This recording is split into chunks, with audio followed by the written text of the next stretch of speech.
நண்பர்களுக்கும் ஆன்மீக நண்பர்களுக்கும் இனிய வணக்கங்கள். நான் உங்கள் மோசஸ் உளவியல் ஜோதிடர், சென்னையில் இருக்கேன்.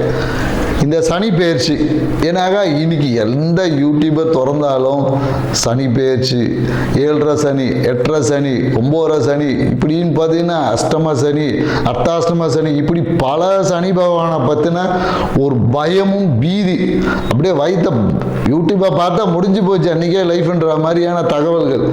என்னடா இந்த சனி பெயர்ச்சி? சரி, இது சனி பெயர்ச்சின்னா சனி பகவான் அவ்வளோ ஒரு கொடூரமான ஆளா அப்படின்ற மாதிரி சனி பகவானை பார்த்து அலறக்கூடிய, பயந்து ஓடக்கூடிய அளவுக்கு அவரை அப்படி ஒரு டெரரிஸ்ட் மாதிரி அவரை வச்சிருக்காங்க. ஆனால் உண்மையாகவே நம்ம பார்த்தீங்கன்னா சனி பகவான் அப்படிப்பட்டவரா? சனியோட காரகத்துவம் அவ்வளோ ஒரு ஒஸ்டான காரகத்துவமா? இல்லை சனி பார்த்தா கோடி நன்மை, சனியை கொடுக்கறதுக்கு என்ன சொல்லுவாங்க, சனி பகவான் கொடுத்தா தடுக்கிறதுக்கு ஆள் இல்லைன்னு நம்ம சொல்லக்கூடிய அதே நண்பர்கள் தான் சனி பகவானை பற்றி இப்படி ஒரு விஷயங்களை சொல்லி நம்மளை பயம், குழப்பம், மனுஷன் எதையா பண்ணுறது அப்படின்ற ஒரு தயக்கம், குழப்பம் எல்லாத்தையும் போட்டு நம்மளை அப்படியே ஒரு முடிவெடுக்க முடியாமல் ஒரு திணற அடிக்கக்கூடிய தன்மையில் கொண்டு போய் விட்டுட்டு, இங்கே போனால் இந்த பரிகாரம் செய்கிறது, அங்கே போனால் அந்த பரிகாரம் செய்கிறது, பரிகாரமே செஞ்சுட்டு அப்புறம் வாழ்க்கை எப்படி தான் வாழ்கிறது, இப்படின்ற ஒரு குழப்பங்கள் எல்லாம் உங்களுக்கு இருக்கும். இதுக்கு எல்லாத்துக்கும் இந்த ஒரு காணொலியை முழுசாக பாருங்கள், மொத்தத்துக்கும் உங்களுக்கான விடை கிடைச்சிடும். ஸோ இந்த சனி பகவானா என்ன? முதல்ல சனி பகவானா ஒன்றும் இல்லைங்க. ஏன்னா சனி பகவான் பார்த்தீங்கன்னா, சனின்ற கிரகம் நீங்கள் பால்வெளி மண்டலத்தில் எடுத்தீங்கன்னா சூரியன்லேருந்து மிக தொலைவில் இருக்கக்கூடிய கிரகம் நம்ம சொல்லுவோம். ஸோ அதனால் சனியோட நகர்வு ரொம்ப ஸ்லோவான நகர்வு. ஸோ ஏன் தூரமாக இருக்குது அப்படின்றது பால்வெளி மண்டலத்தில் இருக்குது. ஸோ பால்வெளி மண்டலத்தில் சூரியனோட தூரமாக இருக்கிறதுனால அந்த இடத்துல வெப்பத்தோட தன்மை கொஞ்சம் கம்மியாக இருக்குது. அப்போ வெப்பத்தோட தன்மை கம்மியாக இருக்கும்போது அது ஆட்டோமேட்டிக்காக குளிர்ச்சி தான் இருக்கும். ஸோ அப்போ குளிர்ச்சியாக இருக்கிறதுனால அப்போ என்னன்னாக்கா எப்போதும் பார்த்தீங்கன்னா அந்த குளிர்ச்சி வரும்போதே நமக்குள்ளுக்குள்ள ஒரு பயம் வந்துடும், ஒரு குழப்பம் வந்துடும். ஏன்னா இதே வெப்பம் அதிகமாகும் போது நம்ம என்னன்னாக்கா இந்த பனிக்காலத்துலலாம் எடுத்து பார்த்தீங்கன்னா ஒரு சோம்பல், ஏன்னா இந்த மார்கழி மாதம்லாம் பார்த்தீங்கன்னு வச்சுக்கிங்களேன், மார்கழி மாதம், தை மாதம்லாம் பார்த்தீங்கன்னா ஒரு சோம்பல் இருக்கும். ஏன்னா அப்போ பனி, முன்பனி பின்பனி காலங்க இருக்குது. இந்த காலகட்டத்தில் பார்த்தீங்கன்னா உடம்பு சுறுசுறுப்பாக இருக்குது, ஒரு சோர்வாக இருக்குது. அதனால தான் பிரம்மமுகூர்த்தத்துல இருந்து காலையில் கோலம் போட சொல்லிலாம் நம்மளுடைய வழிபாட்டு முறைகளை நிறைய முறைகள் கொடுத்துருக்காங்க. ஸோ இதே தான் சனி பகவானோட தன்மை என்ன, குளிர்ச்சி, இவ்வளோதான். குளிர்ச்சினாவே அங்கே பயம், இருட்டு. ஸோ இவ்வளோதான் விஷயங்கள். ஏன்னா இந்த குளிர்ச்சி நம்ம உடம்புக்குள்ளே வந்துட்டாவே நம்மளுடைய விஷயங்கள் எல்லாமே பார்த்தீங்கன்னா பிரச்சனைக்குரியதாக மாறும். அதே குளிர்ச்சி தான் பல விஷயத்தை சரி பண்ணக்கூடியதாக இருக்குது. இப்போ ஏன்னா சனி பகவான் நிற்கக்கூடிய பாவம்னு சொல்லக்கூடிய அந்த 3, 6, 11 இந்த பாவத்தில் நின்னா நற்பலன்களை கொடுப்பாருன்னு சொல்கிறோம். மற்ற பாவங்கள் இருந்தால் கெடுபலன்களை கொடுப்பாருன்னு சொல்லி நம்மளோட ஜோதிட சாஸ்திரம் சொல்லுது. உண்மையாகவே நற்பலன் எப்படி கிடைக்குது, கெடுபலன் எப்படி நடக்குது, இவ்வளோதாங்க விஷயம். இதை தெரிஞ்சால் உங்கள் வாழ்க்கையில் இந்த சனி பெயர்ச்சியில் எந்த சனி பெயர்ச்சி வேணாலும், சனி எந்த பாவத்தில் இருந்தாலும் அதை நம்ம எதிர்கொள்ள முடியும். ஸோ இப்போ இந்த 3ஆம் பாவத்தில் சனி பகவான் இருக்காரு. 3ஆம் பாவம் என்பது ஜோதிடத்தை பொறுத்தவரையும் விஜய வீரியஸ்தானம். ஸோ விஜய வீரியஸ்தானம், இந்த விஜய வீரியஸ்தானத்தில் சனி பகவானுக்குமா அந்த குளிர்ச்சி தன்மை வேணும். ஏன்னா அந்த இடத்துல நம்ம அதிகப்படியான வெப்பம் இருந்தால் என்ன ஆகும்னா நம்மளுடைய அந்த விந்தணுக்கள்னு சொல்லக்கூடிய எல்லாமே அந்த வீரியம் என்பது அடிபட்டு போகும். தேவையற்றத விரயம், உயிராற்றல் விரயம் அங்கே ஏற்பட்டுரும். அப்போ உயிராற்றல் விரயம் ஏற்பட்டால் நம்மளால் எந்த ஒரு விஷயத்தையும் முழுமையாக செய்ய முடியாது.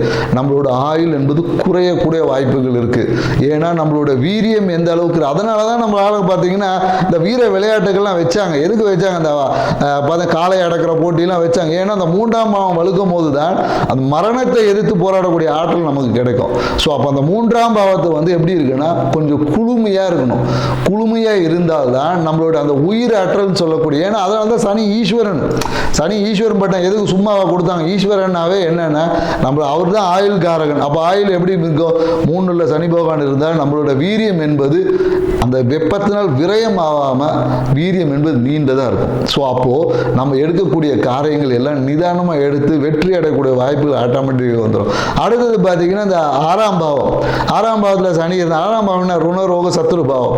ஸோ இந்த பாவம் என்ன பண்ணும் அப்படின்னு பார்த்தீங்கன்னா வச்சுங்களேன், ஒரு மனுஷனுக்கு ஒரு வியாதி எதனால் வருது அப்படின்னு சொல்லி மருத்துவம் சொல்லுதுன்னா வெப்பத்தால் தான் வருது. அதாவது என்ன சொல்லுவாங்கன்னா மருத்துவத்தில் என்னடா இது ரொம்ப மருத்துவமாக பேசுகிறேன்னு சொல்லு. ஏன்னா இன்னைக்கு வாழ்வியலுக்கு இதெல்லாம் தேவை இருக்குது. உங்கள் வாழ்வியலே ஒட்டி தாங்க ஜாதகமும் நடக்குது, எல்லாமே இருக்குது. ஸோ அல்கலைன் அசிடிக் கண்டிஷன், உங்கள் உடம்பு எப்போ அசிடிக் கண்டிஷன் வருதோ, அசிடிக் கண்டிஷன் என்பது வெப்பம், அல்கலைன் என்பது குளிர்ச்சி. அப்போ நீங்கள் குளிர்ச்சி என்பது சனி பகவான் தான் குளிர்ச்சி. அங்கே குளிர்ச்சி அல்கலைன் என்பதே சனி பகவான். ஏன்னா நீங்கள் லெமன் சால்ட் போடும் போது அது அல்கலைன் வாட்டர். அப்போ அல்கலைன் சனியோட காரகத்துவம் தான் எலுமிச்சம்பழமே. ஸோ அப்போ அங்கன்னா அல்கலைன் வாட்டர் என்பது சனி பகவான் தான். அப்போ கேன்சரை குணமாக்கக்கூடிய ஆற்றல் கூட அதில் இருக்குன்னு தான் சொல்லுவோம். அல்கலைன் வாட்டர் குடித்தா கேன்சரை குணமாகும் என்று இன்னைக்கு மருத்துவம் ஒத்துக்குது. ஸோ அப்போது அந்த ருண ரோக சத்துரு ஆறாம் பாத சனி பகவான் இருந்தால் இருக்கக்கூடிய மொத்த நோயும் காலி, நோயே இல்லை. எதிரி என்பதே நமக்கு கிடையாது, எதிரியே நண்பன் ஆயிடுவான். ஸோ அப்போ அந்த இடத்துல நம்ம வந்து வெப்பம் அதிகமாக இருக்கணுமோ, அது என்னது நம்ம கேன்சர், இன்னைக்கு எய்ட்ஸ், இன்னைக்கு சொல்லக்கூடியத பல வியாதிகள் எதனால் வருதுன்னா உடலில் அசிடிக் கண்டிஷன், அதாவது வெப்பம் அதிகமாக வருது. அந்த இடத்துல நமக்கு குளிர்ச்சி ஏற்படும் போது அதுவே குணமாக்கும் மருந்தாக இருக்குது. ஸோ அதனால் சனி பகவான் 6ல் இருந்தால் அபரிவிதமான நல்ல பலன் சொல்கிறாங்க. அதே 11ஆம் பாவம், 11ஆம் பாவம் லாபஸ்தானம், மனமகிழ்ச்சி. இப்போ லாபம் மனமகிழ்ச்சி எங்கே இருக்கும்னா இப்போ நம்ம மனமகிழ்ச்சிக்காக எங்கே போகிறோம்? ஊட்டி கொடைக்கானல் தான் போகிறோம். ஊட்டி கொடைக்கானல்னா என்ன? குளிர்ச்சியான பிரதேசங்கள், மலை பிரதேசம் போகும்போது ஹாப்பியாக ஹனிமூன்லாம் போகிறாங்க. எதுக்கு போகிறாங்க? குளிர்ச்சி. அப்போ அந்த குளிர்ச்சி இருக்கும்போது தான் மனம் என்பது மகிழ்ச்சி அடையும். மனம் என்பது தேவையில்லாமல், மனம் என்பது அதிகப்படியான வெப்பத்தினால மனம் என்பது அலைபாயும். ஆனால் அந்த இடத்துல அலை போயாமல் அப்படியே கூலாக நிற்கும் போது உங்கள் லாபம் மன மகிழ்ச்சியெல்லாம் பெருகும். ஸோ அப்போ இந்த சனி பெயர்ச்சி, ஏன்னா இந்த அறிவியல் பூர்வமாக சில விஷயங்களை ஏன் இங்கே நம்ம சொல்கிறோன்னா, எல்லாரும் ஆன்மீக ரீதியாக நிறைய கருத்துக்கள் சொல்லியிருப்பாங்க. இங்கே அறிவியல் பூர்வமாக ஏன் சொல்லணும்னா, இன்னைக்கு மக்கள் அறிவியலை தான் நம்புகிறோம், அறிவியல் சொல்ல தான் ஏற்றுக்கு நம்ம இன்னைக்கு போகிறோம். அப்போ அறிவியல் பூர்வமாக ஒரு விஷயத்தை அணுகும் போது இந்த சனி பேச்சில் எந்த கிரக பேச்சையும் இலகுவாக நம்மளால் கடந்து அந்த தன்மையிலேருந்து நம்ம ஜெயிச்சு மேன்மை பெற முடியும். நம்ம வாழ்க்கையை அடுத்த ஒரு நிலைக்கு கொண்டு போக முடியுமானா கண்டிப்பாக முடியும்.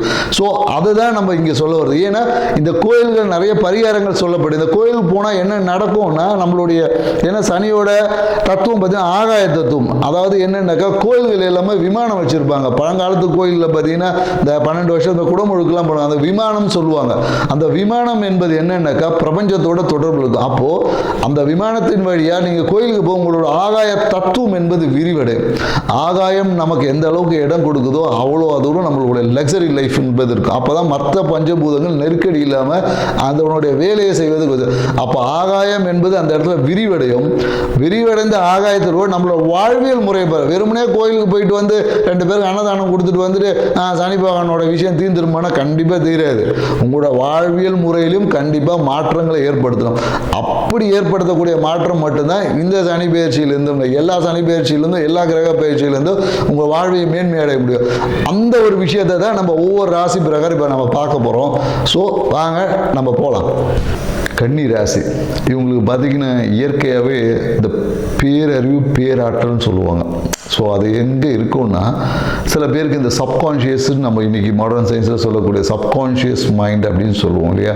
இந்த சப்கான்ஷியஸ் மைண்டு இயற்கையாகவே ஆக்டிவேட் ஆனவங்க பார்த்திங்கன்னா கன்னி ராசியில் நிறைய பேர் இருப்பாங்க. ஏன்னா இவங்களுடைய அந்த ஆற்றல் என்பது அந்த சூட்சமங்களை இவங்க எப்போதும் அந்த ஆராய்ச்சி பண்ணணும். ஏன்னா இவங்களுக்கு நிறைய பார்த்திங்கன்னா இந்த த்ரில்லர்ஸு, இந்த த்ரில்லிங் விஷயங்கள், இந்த மறைமுக விஷயங்களை அறிவதில் பார்த்திங்கன்னா கன்னி ராசிங்க ஒரு சிபிஐ மாரி இருப்பாங்க. ஏன்னா இவங்களை தேடி எப்படியாவது அந்த விஷயங்களை கண்டுபிடிச்சிருவோம். இவங்களுக்கு என்னன்னாக்கா அந்த வேலை என்பது மிகப்பெரிய ஒரு அழுத்தமாக இருக்கும். ஏன்னா இந்த வேலை சார்ந்த விஷயம் எப்போதும் அந்த வேலை என்ன வெள்ளக்காரன்ற மாதிரி இவங்க அந்த வேலை சார்ந்த விஷயத்தில் எப்போதும் தன்னையே வருத்தி ஒரு அழுத்தத்தை இவங்களே உற்பத்தி பண்ணிப்பாங்க. ஸோ இவங்களுடைய முதல்ல இவங்களுடைய அந்த பாசிட்டிவ் திங்ஸை இவங்க ரியலைஸ் பண்ணிடணும். இவங்களுடைய பலம் என்பது இவங்க ரியலைஸ் பண்ணிக்கணும். ஸோ இந்த பலத்தை இவங்க ரியலைஸ் பண்ணலைன்னா இவங்களுக்கு அதுவே என்னன்னாக்கா மிகுந்த ஒரு மன அழுத்தத்தை கொடுத்துரும். ஏன்னா இவங்களோட பலமே இவங்க தான். ஸோ இவங்களுடைய விஷயங்கள் அதாவது என்னன்னாக்கா இவங்க அந்த கண்களை பாதுகாத்தாவே இவங்களுக்கு மிகப்பெரிய பாக்கியம் கிடைச்சிடும். ஏன்னா இந்த கண்கள் என்பது இவங்களுக்கு மிகப்பெரிய ஒரு அதிர்ஷ்டத்தை கொடுக்கக்கூடிய விஷயமா இருக்குது. ஸோ இவங்க கண்களை மிக கேர் பண்ணணும். 3வது ஒரு விஷயம் சொல்லணும்னா, இவங்களுடைய அந்த இளைய சகோதரம் சார்ந்த விஷயத்தில் இல்லை இந்த சுற்றம் சார்ந்த விஷயத்தில் ஒரு லீகல் பிரச்சனை இருக்கவங்களை பார்த்தீங்கன்னா ஏதோ இவங்களோட சுற்றி இருந்துக்கிட்டே இருப்பாங்க. இவங்களை சுற்றி பார்த்தீங்கன்னா ஏதோ ஒரு இந்த என்ன சொல்ல மறைமுக தொழில் பிரச்சனைக்குரிய விஷயங்களை செய்யக்கூடிய நபர்கள் இவங்க சுற்றத்தில் இருந்துகிட்டே இருப்பாங்க. ஸோ அதை இவங்க தெரிந்து அதை களை எடுத்துடணும். அப்படி இல்லையா அதுவே அதனாலேயே இவங்களுக்கு அசிங்கம் அவமானத்தை சந்திக்கக்கூடிய ஒரு நபராக இருப்பாங்க. ஸோ இன்னொன்று என்னென்னாக்கா இவங்க அந்த தாய் வழி சொத்து தாய் வழி மூலயமா அனைத்து நல்லதும் கிடைச்சிடும். இவங்க அம்மான்னு சொன்னாவே போதுங்க எல்லா அதிர்ஷ்டமும் கிடைச்சிடும். ஸோ அதனால் அம்மாவை நல்லபடியாக பார்த்துக்குங்க. அம்மாவுடைய சொத்து அம்மாவுடைய விஷயங்கள் எல்லாமே இவங்களுக்கு சூப்பர். அதனால் நிறைய பார்த்தீங்கன்னா கன்னி ராசிக்குள்ள அரசியல் தலைவர்கள்லாம் இருக்காங்க. இவங்களாம் அம்மான்னு சொன்னவங்க எல்லாமே பாதி ஜெயிச்சவங்க எல்லாமே இந்த கன்னி ராசிக்குள்ளே இருப்பாங்க. ஸோ இவங்களுக்கு அம்மான்னு சொன்னாவே அதிர்ஷ்டம் இருக்குது, அவ்வளோதான். ஸோ இந்த சனி பயிற்சி இவங்களுக்கு என்னவா இருக்குன்னா, ஏன்னா சனி பகவான் பார்த்தீங்கன்னா 7ல் இருக்கார். ஸோ 7லேருந்து சனி பகவானோட பார்வை கன்னியை பார்க்கறதுனால என்ன ஆகும்னா ஒரு பதட்டம் ஆன்சைட்டி உருவாகும், அவ்வளோதான். இதுக்கு நீங்கள் பெருசாக ரொம்பலாம் யோசிக்க வேணாம். ஆன்சைட்டி உருவாகும், அதாவது பதட்டம் பரபரப்புக்குள்ளே நீங்கள் தள்ளப்படுவீங்க. அது நீங்களாக போய் விழுதுல நீங்களே உங்களை தள்ளிவிடும் சூழல். ஸோ அப்போ நீங்கள் இந்த இடத்துல என்ன பண்ணணும் அப்படின்னு பார்த்தீங்கன்னா உங்கள் சுற்றத்தில் இருந்து உங்களை நீங்கள் சரி செய்து கொள்ளணும். உங்கள் சுற்றம் உங்களை தேவையில்லாமல் இல்லீகல் இஷ்யூஸில் தள்ளிவிடும். ஸோ இதுக்கு நீங்கள் ஒரு மிகப்பெரிய பரிகாரம் சொல்லணும்னா உங்கள் கையால் இந்த சூர தேங்காய் உடைக்கணுங்க. தேங்காய் உடைச்சி பாருங்கள், உங்கள் வாழ்க்கையில் அதிர்ஷ்டம் மாறிடும். தேங்காய் உடைப்பது தான் உங்களுக்கு மிகப்பெரிய பரிகாரம். நீங்கள் சனி பகவான் இப்போ 7ல் இருக்கிறதுனால கிடையாது. நீங்கள் எப்போதும் கன்னிராசிக்காரங்க ஒரு தேங்காய் உடைச்சிட்டு ஒரு விஷயத்தை ஒரு தொழில் சார்ந்த விஷயத்தை எடுத்து பாருங்கள். வெற்றி ஆகலைன்னா கமெண்ட்ஸில் போடுங்க. ஏன்னா இது நான் நிறைய பேருக்கு இதை சொல்லி கொடுத்துருக்கோம். தேங்காய் உடைச்சி சூர தேங்காய் மாதிரி உடைச்சி உடனே எந்த கோயிலில் உடைக்கணும் இதெல்லாம் வேணாம். எங்கேயாச்சும் ஒன்று அடைங்க. உடைச்சாவே நீங்கள் உங்களோட தடைகள் அந்த சட்ட சிக்கல்கள் எல்லாமே தகர்த்தெறியப்படும். இல்லையா? இல்லை முருகன் கோயிலில் போய் ஒரு தேங்காய் உடைங்க, இல்லை விநாயகர் கோயிலில் உடைங்க. ஸோ ஏன்னா நம்ம தேங்காய் உடைக்கணும், இதுதான் கான்செப்ட். நீங்கள் உங்களுடைய எந்த கோயிலையாவது போய் உடைங்க. உடைச்சாவே உங்கள் பாதி விஷயம் உடைக்கப்படும். அதே போல் என்னென்னாக்கா இந்த டாக்குமெண்ட்ஸ் சார்ந்த விஷயத்தில் கொஞ்சம் கவனமாக நீங்கள் எப்போதும் இருக்கணும். ஸோ டாக்குமெண்ட்ஸ் சார்ந்த விஷயத்தில் இந்த காலகட்டத்தில் கவனம் தேவை. அதே போல் தந்தை சார்ந்த விஷயத்தில் கொஞ்சம் தந்தையோட உடல்நிலை சார்ந்த விஷயத்தில் கொஞ்சம் அக்கறை எடுத்துக்கணும். தாய் தந்தை உறவை கொஞ்சம் நல்லா பேணி காக்கணும். ஏன்னா இந்த காலகட்டத்தில் என்ன நடக்கும்னு பார்த்தீங்கன்னு வச்சுக்கிங்களேன், உங்கள் சூழ்நிலைகள் பலமாக இருக்கும், நீங்கள் வீக்காக இருப்பீங்க. அப்போ என்ன பண்ணணும், உங்களை பலப்படுத்திக்கிறது தான் இன்றைக்கி பரிகாரம். ஏற்கனவே நம்ம ஒரு பரிகாரத்தை சொல்லியது தேங்காய் உடைப்பது ஒரு பரிகாரம். உங்களை பலப்படுத்துது, உங்களுடைய ஆத்ம பலத்தை அதிகரிக்கிறதுக்கான வேலையை நீங்கள் செய்யணும். அதுக்கு என்ன பண்ணலான்னா உங்களோட குலதெய்வ வழிபாடை நீங்கள் செய்யலாம். குலதெய்வ வழிபாடு செய்வதன் வழியாக உங்களுக்கு இந்த சனி பயிற்சியினுடைய பாதிப்புகளிலிருந்து உங்களை எதிர்கொள்ள முடியும். உங்கள் ஆற்றலை பெருக்கிக் கொள்ள முடியும். ஏன்னா இந்த காலகட்டத்தில் உங்கள் மனம் என்பது பழைய விஷயங்களை போட்டு சிக்கிக்காமல் புதிய விஷயத்தை யோசிச்சிங்கன்னா வாழ்க்கை வெற்றி அடையும்.